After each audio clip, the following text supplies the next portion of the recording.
Hello and welcome. I'm here in England, in Yorkshire, and I'm sitting with some very interesting person. Actually, I have to ask if he is a human. He's part human, but I hear that you are a hybrid, so you're not just human. Simon Parkes is with me, and he's pretty well known in this area. You're in politics also. Can you introduce yourself? What are you and what's your background? Certainly. Well, first of all, it's really nice to meet you. Thank you for coming and doing the interview. It's very good. You're a nice person, and I only do interviews with nice people. For those who don't know me, I suppose the best thing to start off with would be to say that I come from a family that's been with the espionage side, with MI5, MI6, National Security Agencies. Yes. So having parents that were in that sort of environment and that field, I suppose I was always going to grow up. Also Freemasons and so on? Or? My grandfather was. Okay. Yes, I think in those days women weren't allowed to join, so my mother wasn't. But my grandfather certainly was. So having come from a family like that, then you are going to be different to a certain extent anyway. Yeah. In terms of who I am, what I am, I think when we talk about hybrids, we tend to think of a very stylized head. So a person who has a head like a grey, Yeah. with a great big bulging back. Yes. This tends to be it. But you're right, hybridization of human bodies is brought about because when a soul enters a body, particularly of a child in his mother's womb, you have to ensure that the energies around that body are matching the expected soul. Because if you don't do that, then the frequency of the soul will be different from the frequency of the body. And that does not work? Well, that's why many women say that something happened to their pregnancy. Maybe the baby was taken out and put back in again. Okay. It's generally done for a good reason, in the sense that it's making sure that, like you've said, that the soul and the body work. So I suppose it can be described as a hybrid, but not in the traditional sense. Not in DNA, but a soul? So my soul is 1/3. I'm trying to think for European, that would be 33.3%. Yes. A third reptilian, Draco reptilian. 1/3 mantid or mantis, and 1/3 hollow earth human.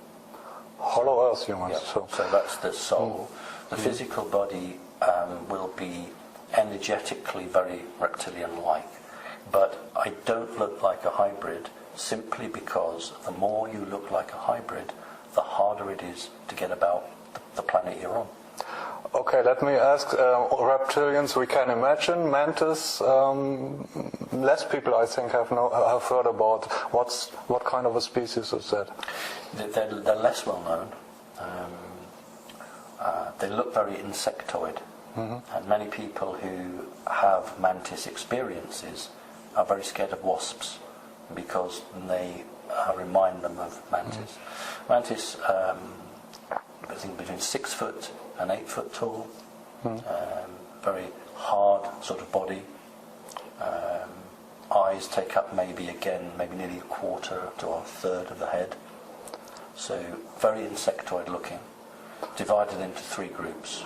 Walking upright, Yes. like humans? Absolutely. Or, They're humanoid. Yeah. Okay. Yeah. So don't think of an insect body with the thorax and the abdomen and the legs sticking out the side. They have proper hips. Okay. So they are very humanoid. Okay. But they are a very ancient race. And they have a job title, such as Universal Master, and they play the referee in disputes. So wherever there's a difficulty, this is in the 4th frequency, in the 4th dimension, then they would basically go in and try and make an arrangement between the warring parties. Okay, now we have 3 species, not from humankind that we know of. You have mentioned the Hollow Earth. Do you have access to the knowledge, the background, or how did you grow up? You grow up like a normal child, and after a while your parents tell you, you're not just a human, you are, or have you been aware of all that? I wasn't aware of all of it, no, not at all of it. I certainly knew from a very young age that I had these odd creatures that would come to visit me as a child. I certainly knew about practicing magic because that's what we did. Mm-hmm. In the family? Yes, but not black magic. My mother was not a Satanist, so we were not allowed to have any satanic material in the house because she was against that end of it. But my grandfather was the other way. My grandfather believed in the black magic. And my grandfather, these are my biological parents, grandparents and parent, would always argue how I should be brought up.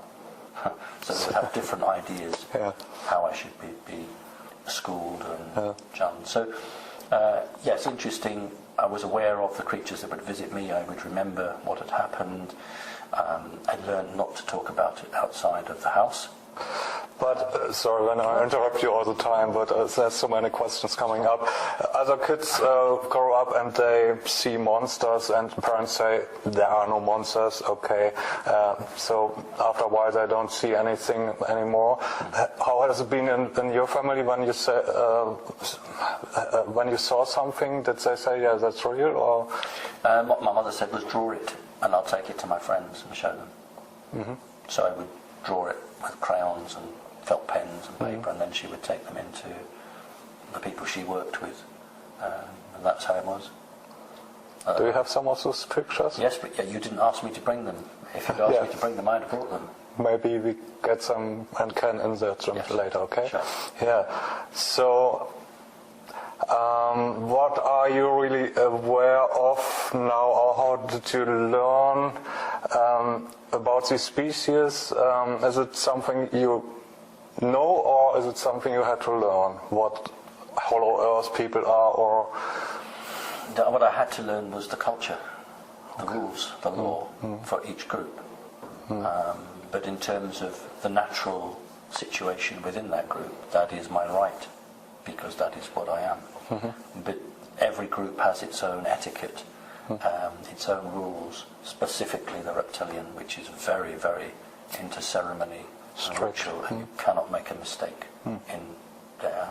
I remember once meeting somebody a very genuine person who had experienced the reptilians. Reptilians are very, very involved with the sword. The sword is very important to them.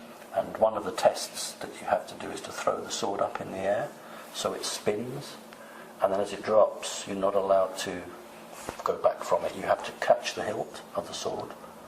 If you don't catch the hilt and it falls, but you don't move, that's okay. What's wrong is if you back from it. And he didn't catch the sword, and he said that was it, that was the end. It was terrible shame, great embarrassment, and he brought shame on that particular unit. And so he was out of the program. They didn't want to see him anymore. So very, very strict, no forgiving, no forgiveness at all with that particular race.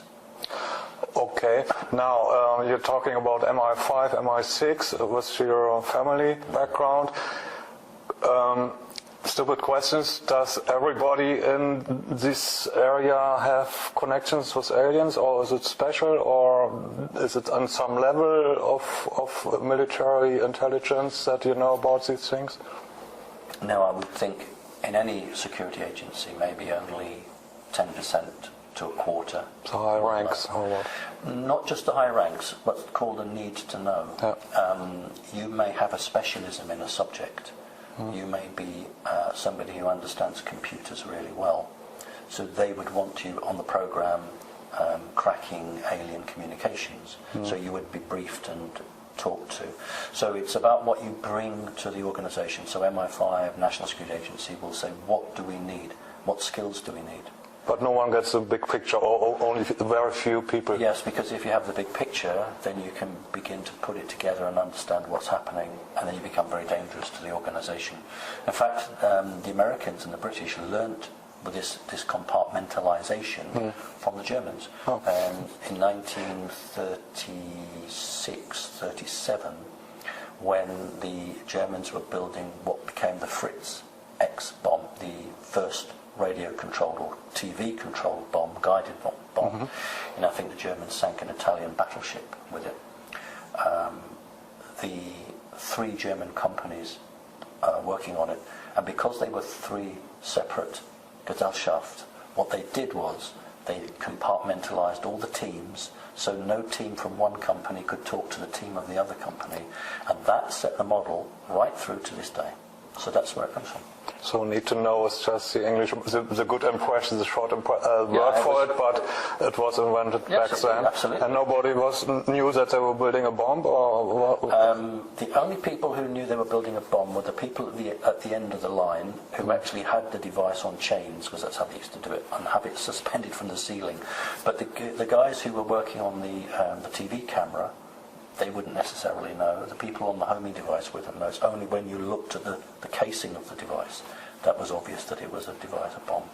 But they had all the technology in 1936, TV and homing. Did. Yes, they certainly did. So the Germans were the greatest inventors and absolutely ahead of their game. But then they'd had back-engineered equipment that they'd had from aliens. Crash in the Black Forest, probably about between 31 and 33, but then also the channeling from the Aldebaran group, the Vril Society and Truhl Society. So they were getting help, but they were brilliant because they put it into practice. It's not easy to find out if you find a piece of technology you don't know anything about it. Well, this is what my mother did. This is my job of my mother when she worked for MI5. Her job, she received documents in German from ex-German paperclip scientists who didn't fall into the hands of the Russians, who didn't want to go to America and wanted to stay in Berlin, and what was the British quarter of Berlin. But under the new federal law, they should have been arrested and tried at Nuremberg for war crimes. But they were too important because of their knowledge. So the new West German government made them stateless, and MI5 gave them British sovereignty, managed them so that they couldn't be tried under German law. They remained in Germany, and when the major group of German scientists in America were overworked or couldn't handle a particular project, a piece of alien equipment would be sent to West Germany, to Berlin. The scientists would look at it, and the brief was always the same. What is this? What does it do? Can you make it do that? And they would then produce a document, never big, between 6-7 pages and 15 pages, blueprints, maps, all in German, which would arrive, and the agent would bring it to my mother with, in those days, it was called a dictaphone. Okay, and you used to put your foot on a pedal to make a tape. The interesting, mother only wanted German equipment, so the typewriter she had was an Adler and Grundig. Everything was German. You wouldn't have anything other than German equipment because it was the best. And the guy who would give her the tape was a linguist, so he would say one sentence in German, one sentence in English. She would type out into English this document, and then when the document was finished, a car would arrive for her. She'd have a pass code words with the driver, get in the car, and off she'd go with it. This is the funny bit. Monday to Friday I was a schoolboy. I went to school. Saturday and Sunday, mother worked at home. I didn't. And watching her? Well, she would stop for lunch. She would leave the document on the table and go and have a lunch, and I would read it. So for about 5 or 6 years, and we just read all the documents. And it was obviously deliberate, because when the agent, whose name was Paul Dunlop, that wasn't his real name, a real character, ex-RAF fighter pilot, had his own private aeroplane, had his own racing car, and his own other cars, and he took his name off a tyre. So he said, my name is going to be Paul Dunlop, exactly. And he made a joke of it. But what was interesting, I would be about 7 years old, and he would come to the house. He was a brilliant man. I mean, maybe 12 languages, 15 languages, absolutely brilliant man. And my mother would go and make a cup of coffee, and then he would play with me. So we would lay chairs out, and we would play aeroplanes. And he would be the fighter pilot, I would be his co-pilot. And the game we would play would be Chase the UFO. So we would play that. Mother would come in with the coffee, but he wouldn't jump up and be embarrassed. he would just carry on the game until we finished a point. And the only time I was ever asked to leave the room was when Mother signed the Official Secrets Act. And I later learned there's some rule in Britain that the only people who can be there is the agent and the person. Everyone else has to leave the room. But every other time, they would have a conversation about Roswell, about space weapons, whatever, and I was never asked to leave the room. So now I look back on it now, this isn't by chance. This was deliberate. But at the time, I just accepted it. Was it your mother who wanted you to know all these things, or is it... That was the rules. Because whenever a television program, an ordinary television program would come on, that they wanted me to watch, they would say to my mother, you must let him watch this. He has to watch this television program. One of them was a program called The Prisoner, which went out, I think, on Friday for the first time in 1967 or 1968. And that was late. It was at 9 o'clock at night. And that was past my bedtime. Yeah. But Mother said, you know, you have to watch this. They want you to watch it. So I would watch all the series of The Prisoner. And the other one was The Avengers. Yeah. I had to watch The Avengers. I like them. Yeah. So this was an instructions coming from them that that's what they wanted. It was part of the plan. Now, I know you want to ask a question, but the other interesting, I was only talking to a woman the other week who, in America, and her father worked for the CIA, and she was also made to watch The Avengers and The Prisoner. So clearly, for certain families in Britain, America, and it must be in Europe as well, this was something that you had to do. And there's a pattern forming here, so I find that very, very fascinating. Yeah, fascinating is everything. Let me go back to the Germans who found a crashed UFO in the Schwarzwald. And what kind of species was that? Were there survivors, alien beings, or just... No, the whole object was to give technology. You see, it is illegal from a universal standpoint to give a lower race technology. You can't do that. But what you do is you give it as a present. So it was an accident? Yes, absolutely. Okay. Absolutely. So that you can't claim to be giving them the technology. So it would be from a grey type race working on behalf of a reptilian group, possibly in a group from Orion. So that would have been the crash there. But when Hitler turned against the Bushes, the Bushes family, because of the oil, no longer wanted to get the oil from them and wanted to get the oil from Russia. That's when the assistance broke from them, and that's when America got its own UFO crash, so that the books were balanced. The difference was that the Germans, when they went to the power plant, they didn't understand the concept of a bomb, but the Germans understood the concept of flight. So when they looked at the nuclear power plant in the crashed UFO, they didn't decide to make a weapon with it. They said, how can we power the craft? When the Americans looked at the power plant of the crashed UFO they said, how can we make a bomb out of it? And the reason for that was that you had Einstein, because Einstein, being Jewish, had left Germany a year or 2 years before, and he was involved in those projects. So that's why the Americans had the bomb and the Germans didn't, because they both had crashed technology, but they came at it from different angles. But the Germans couldn't make anything out of it to win the war, or because they didn't develop weapons, or because what was the reason? You've answered your own question. They didn't have energy-based weapons at that time. If you have a true flying saucer, let's use the word, if you have a true flying saucer, you can't put a three-dimensional weapon onto it, because it would destabilize it. And they tried. They put 30mm cannon. They tried everything on them. It just won't work. But that's why they were working on microwaves. It was actually the Scottish, a man from Scotland in Great Britain, who discovered microwaves just before the beginning of the Second World War. And it was offered to the Americans as a part of the presents America was being offered to bring them in to support Britain during the war. So microwaves were discovered by the British, but the Germans were already working on a different form of microwave. And I think had they had another 2 to 3 years, they would have been able to mount some form of sound weapon in that craft.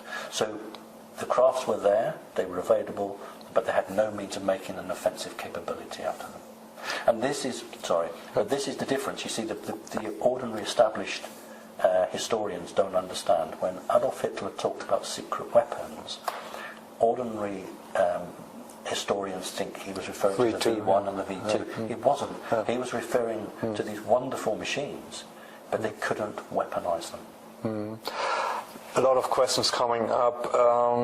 You can use the technology for the good or the bad, and the aliens who accidentally dropped them, what were their intentions? To give them technology for good reasons or not so good reasons? I think there are several factions of the grey species. Yes. So, can you say something? Yes.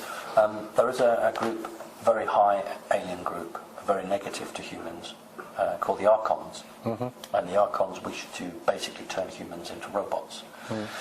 One of the ways of doing that is to give a very new race, and the human race is a very young and new race, it's not really grown up at all, give it toys that it can't understand. So that was part of the parcel. The other parcel is that if I want to read your secrets, and you are in a hard copy paper world, I've either got to read your mind, or I've got to physically materialize in your building and open a filing cabinet and literally go through it. But if I teach you about digital technology, I can be a million miles away, and I can just lift all the information out of your computers, and you don't even know it. That's what we have today? That's what we have today.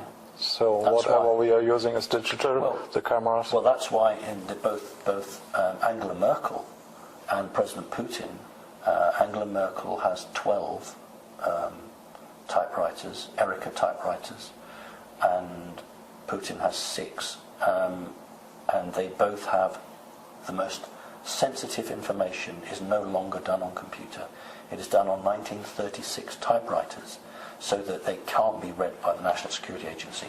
And the reason they went for 1936 typewriters, there is a massive stock of ribbons. That is the reason they went for it. But what's ironic is that Germany and Russia fought a war in the Second World War, and they're both now using German typewriters.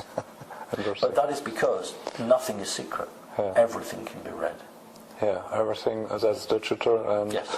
So we probably don't have an idea what can be done, because it's not only technology, but maybe there are forces that can read our mind or see what we're doing without having any bugs here. Well, there is a very interesting video on YouTube, and it might be good if you can link somehow to it.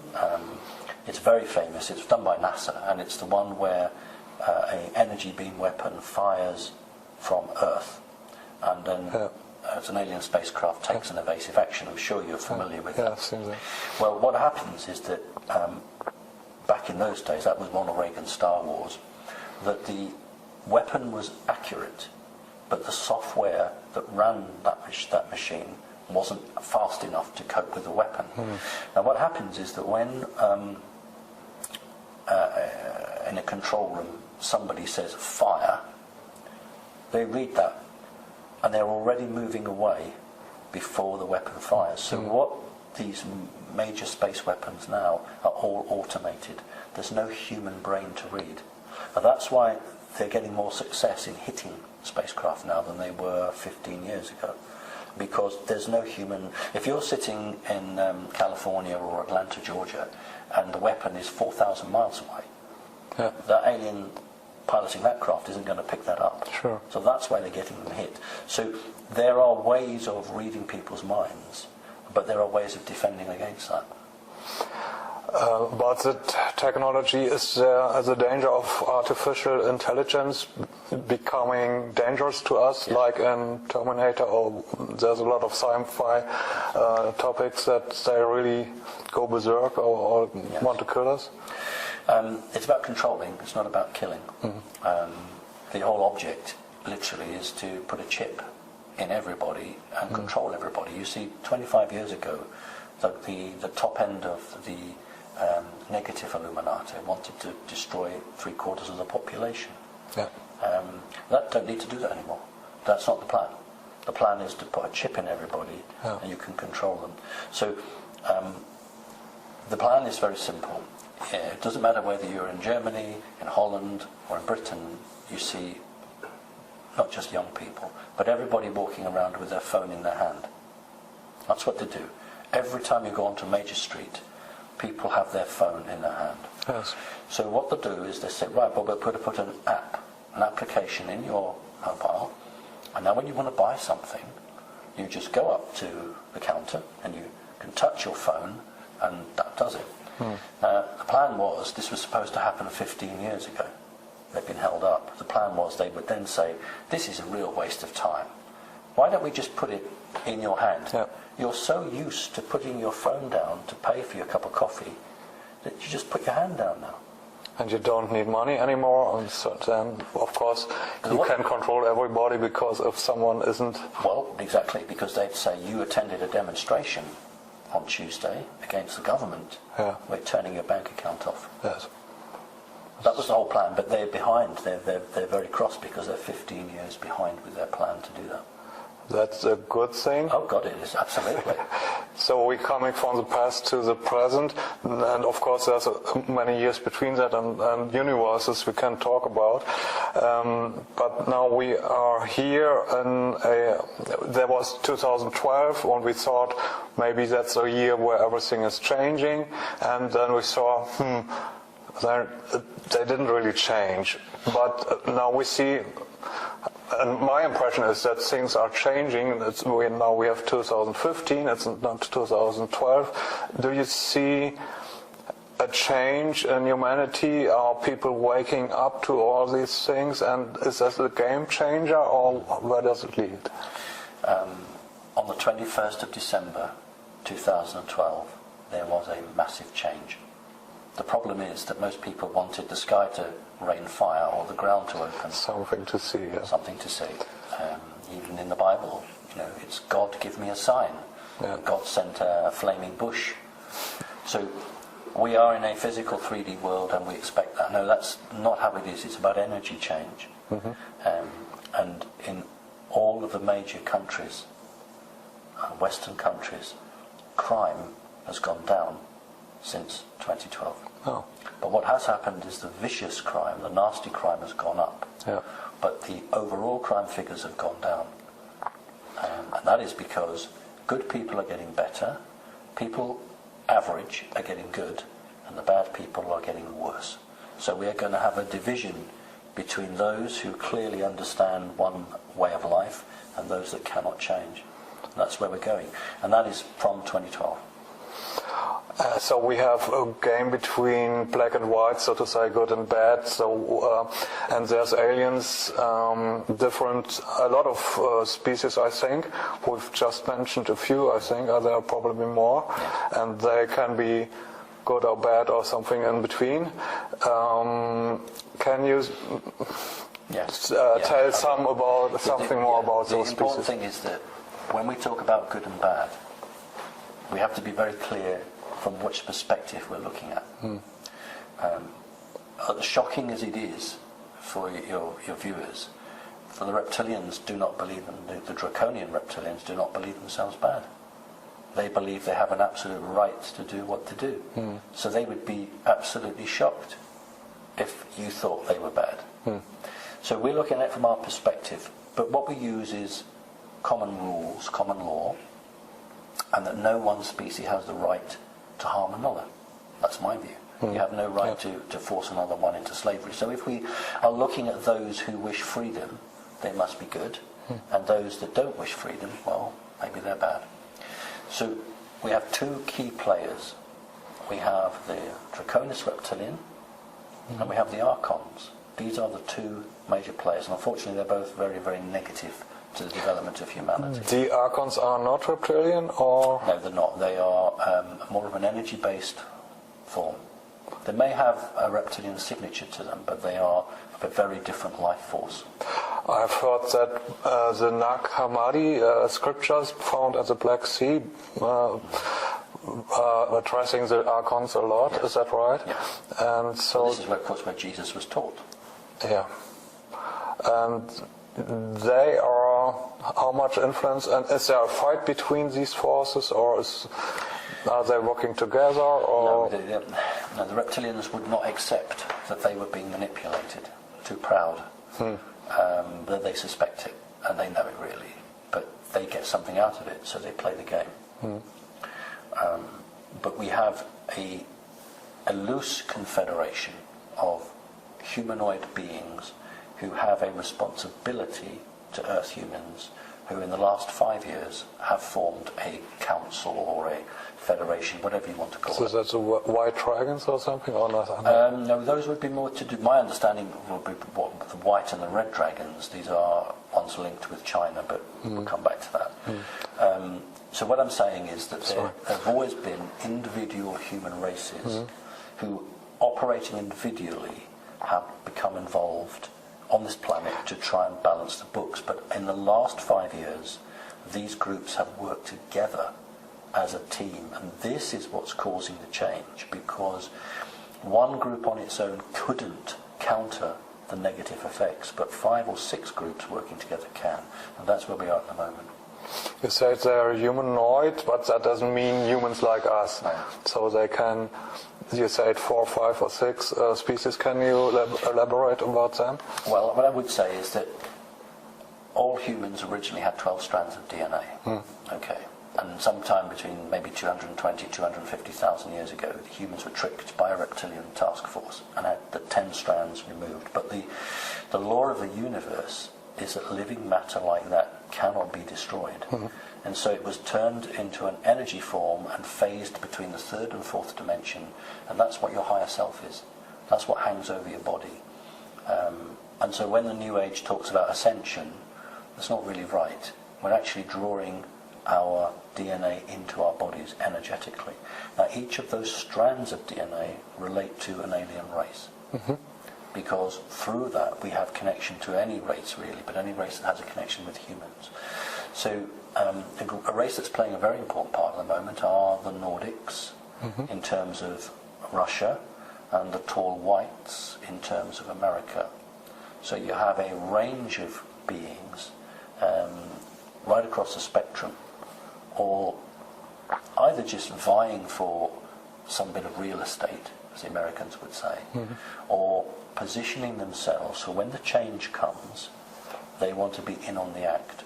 And you know, if nothing else comes out of today's meeting, what I would say is the most important time for humanity is when one system falls, there is a vacuum, and then the humans hopefully get their act together and build a new system. But that's when the danger is, this vacuum period. And that's when we would see someone like an Antichrist or another organization putting itself forward, offering solution and salvation.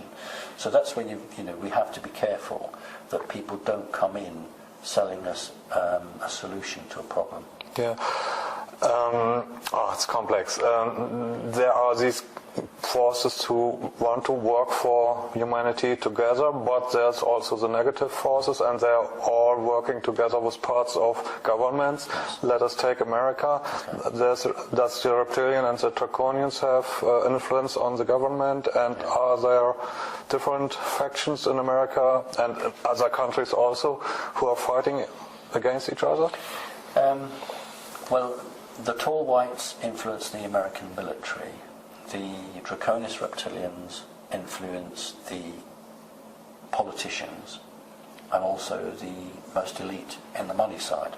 So those are the highest families. They are the real movers in terms of that. There is another race, an interesting race. We refer to them as the Anunnaki. And there are some very Anunnaki-looking creatures that associate in America. So America, unfortunately, at the moment, is very heavily led by negative off-world entities. Whereas China at the moment is 50-50. China is choosing to meet both sides, so positive and negative. And China is, of course, just interested in money, so it's playing a double game. Russia, of course, now has turned its back on the draconian reptilians and is now just working with what we call the Nordics. The Mossad in Israel, working with some very unsavory off-world creatures. So every major country that is a major player or can claim a bloodline will actually have access somehow to one of these races. Now, if you were in dear old little Belgium or Luxembourg, you don't have access to any of that. But you might have an individual in your government who does. And so that's what these little governments, these little countries do, is they try and bring people into their government as advisors who have links. And then, of course, finally, we have the Vatican. Yep. So the Vatican is incredibly powerful and will make decisions on behalf of governments. Talk a little bit more about the Vatican, because we think they are not just positive. Some people say there's satanic things going on in the Vatican. Is that true, or are there different factions also in the Vatican? There are different factions in the Vatican. If you have access to the future, and the Vatican certainly does. Project Looking Glass, or is that something else? Well, they have a different way of doing it. Project Looking Glass is an American military type of project. The Vatican uses more magical. But see, when I refer to magic, to me magic is not magic, magic is science. And that's how the Vatican would look on it. So they have their own methods for looking into the future. And they look at what we call timelines. Yeah. And they look to see which timeline puts the Vatican on the best possible result. So they'll look at that, and they will then decide how they need to position, who needs to win this election, who should be the Pope, who should be this. It's all designed to try and keep the Vatican in the driving seat. So all of these are key players, but within that there are people who say, maybe we're on the losing side, so maybe we should try and make friends. Now, that's not actually making friends for the right reason, but it's making it for the wrong reason. But I suppose as long as the hands of the clock are still 1 minute to midnight, somebody could make a change. So that's where we are at the moment. People are deciding before midnight strikes which side of the fence are they on. And this time is now, or in the future? Well, I think the next 2.5 years. Yes. 2.5 years, 2017 really. And you say there are timelines, so that is of course complicated because there can different futures. And are they fixed or are they changing? I mean, there are sci-fi movies who are dealing with timelines, and you see it's mind-boggling because there's lots of possibilities. And is it true that we can change into another timeline? We are on a timeline now that is positive. And we've been on that maybe for 15 years. Several attempts to take us off this timeline have been made without success. So we are on a fixed timeline which is generally positive for humanity. And this is one of the reasons that anyone who's negative might want to leave the planet, because it's not the home for them in the future. You say 2017. Can you say what's happening from now, 2015, in the next couple of years? Yes, is there war, or is there... to a certain extent. Well, there have been, in the last 7 years, there have been 3 attempts to start a Third World War. Each time it's been prevented. Sometimes it's been the attempt for a nuclear bomb. Sometimes it's been provocative actions. Maybe your listeners will remember some years ago a Russian submarine called the Minsk sank. Well, the Americans got to it first because it was in very deep water. Kursk, that was it. Right. Kursk, So, yes. Okay. Yeah. I'm thinking. I thought the Minsk, Kursk. The Americans got it first. And 3 nuclear warheads were missing. The Americans made off with 3 nuclear warheads. That's why they sent the Americans were the only ones that had a robotic submarine that could go to that depth. And there was an attempt within the last 3 years to try to detonate one of those warheads. Very clever because there would not be a lie to say a Russian bomb has exploded. Do you see how that works energetically? Yeah. There's been a Russian bomb, a nuclear bomb, and then the media would just immediately assume that that has been launched by the Russians. So that was one time. There have been several other times. It's very well documented that the Prime Minister, or President, I can't remember, of Israel, ordered his Chief of Staff and the Chief of the Air Force to attack Iran. And they refused point blank, which is the very first time in Israel's history that any senior general has refused an order from a legitimate civilian government. But they knew it would create a third world war, and that was the whole plan of it. So there have been many attempts, and over the last 6 weeks, America and Britain have attempted to create another war with Russia, which hasn't occurred. So we are in difficult times, but we're on a positive timeline. So I don't envisage a catastrophic war at all. But you say 2017 is a year where everything changes and then there's a vacuum because negative beings are leaving the Earth, or how can we imagine that? Okay. Well, things are already changing. In every country, it is becoming harder and harder for an elected government to lie to its people. Yeah. Harder and harder. Yeah. Human consciousness has expanded so greatly that nearly everything is seen and known. The elite still have the ability not to prosecute people, they still have the ability to cover things up, but the truths are coming out. So I don't want the viewers to think that come 2017, that's not. It's already happening. It's a process. But what we're looking for is an economic change, because all people are so controlled with money. Money controls people, and the only way that somebody is really forced to look into themselves and to question anything is when their bank is hit, when their money is hit, when they don't have any money. That's the only time people are bothered. So I think what we're looking at is some form of economic problem, which then makes people question their government, and that's like a snowball rolling down a hill.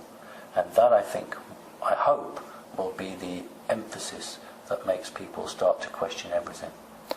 But you say you hope you can, this timeline, this future is not fixed, it can change. Oh, yes. Are we creators like... Oh, yes.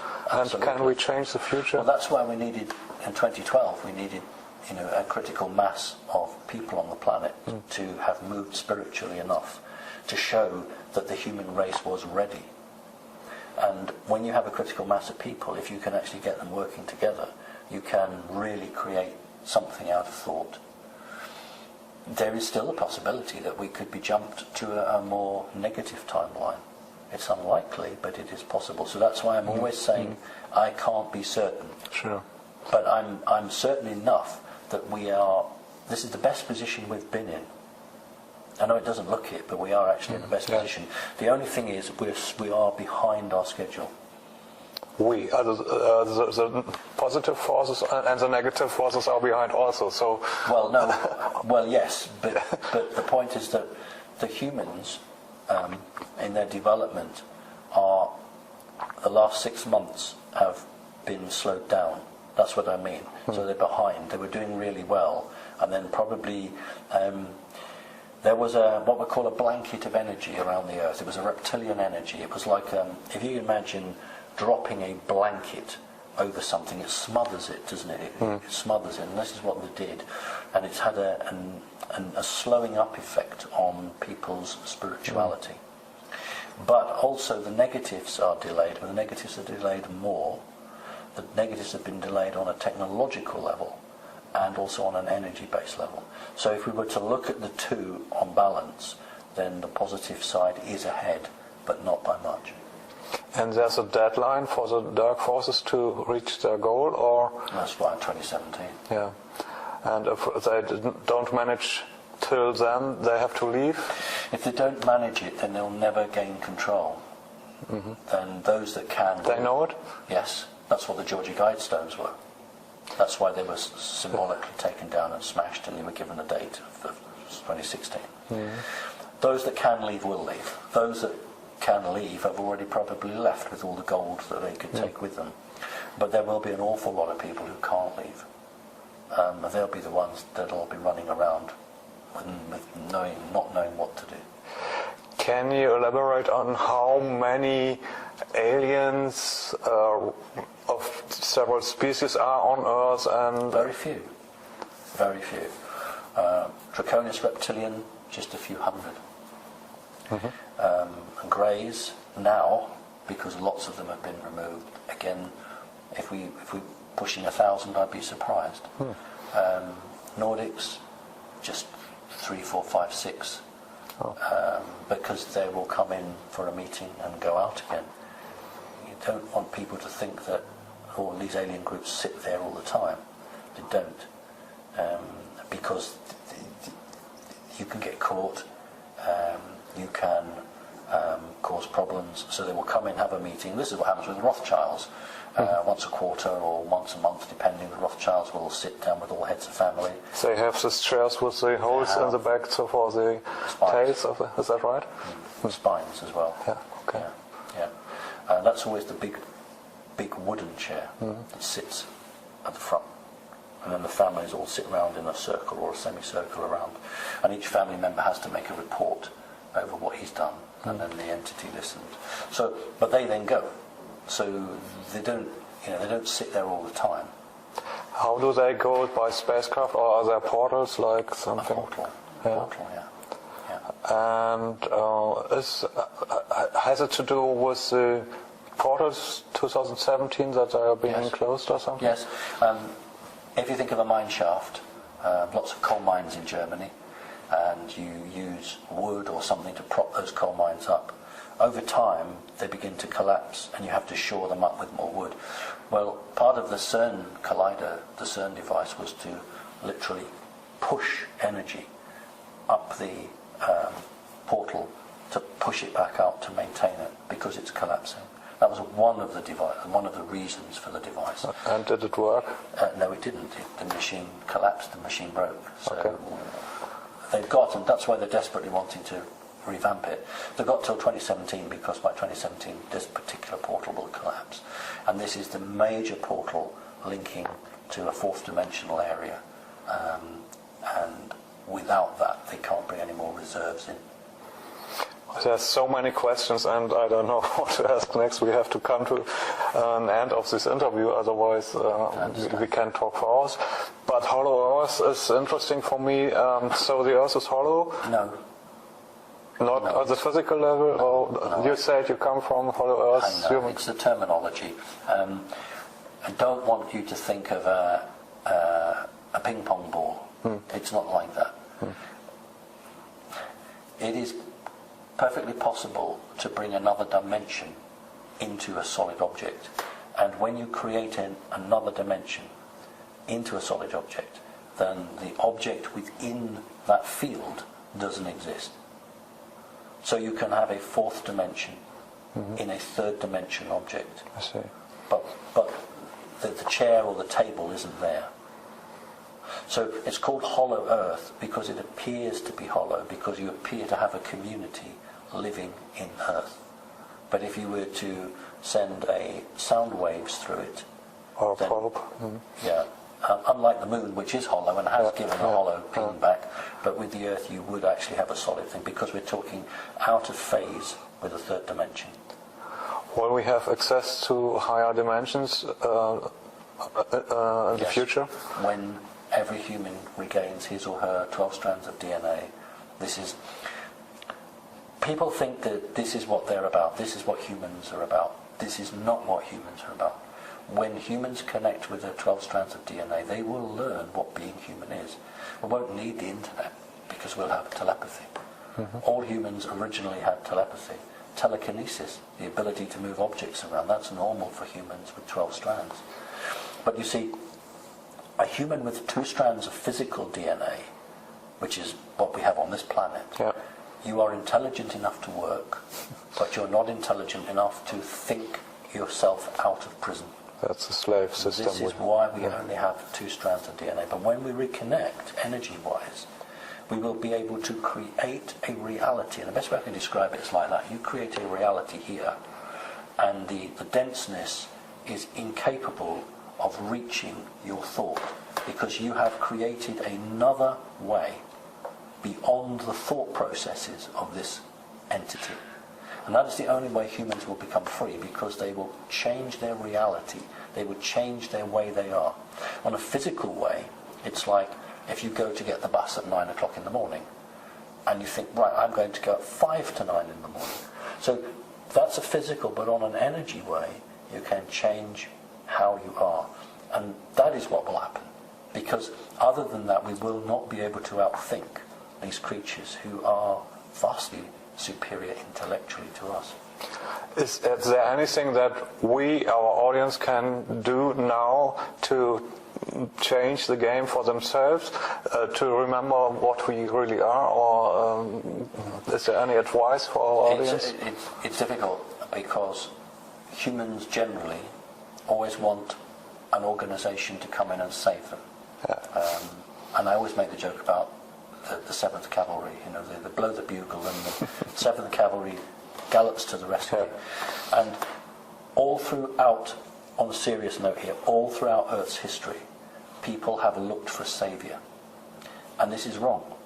Because people need to look to themselves. So I say to people, trust yourself. When you see somebody, ask yourself, is he or she real? Are they genuine? Is what they're saying, does it sound good for me? That's the way to be. Now, I don't believe in fear, and I don't believe in making people scared. So that's not what this is about. But what people can do is take reasonable precautions. There may be some disruptions in the 2 years to come. There's no harm in having 2 or 3 weeks worth of bottled water. There's no harm in having 2 or 3 weeks worth of tinned food. And if you have a cat or a dog, bring some of that in. Have a method for cooking, gas canisters. But it's not about starvation. It's about disruptions, maybe to power supply, maybe rationing of fuel for motor cars. So that's how we can prepare on a physical level. On an energetic level, find other people like yourself. Find groups, because at some point the internet will be taken down.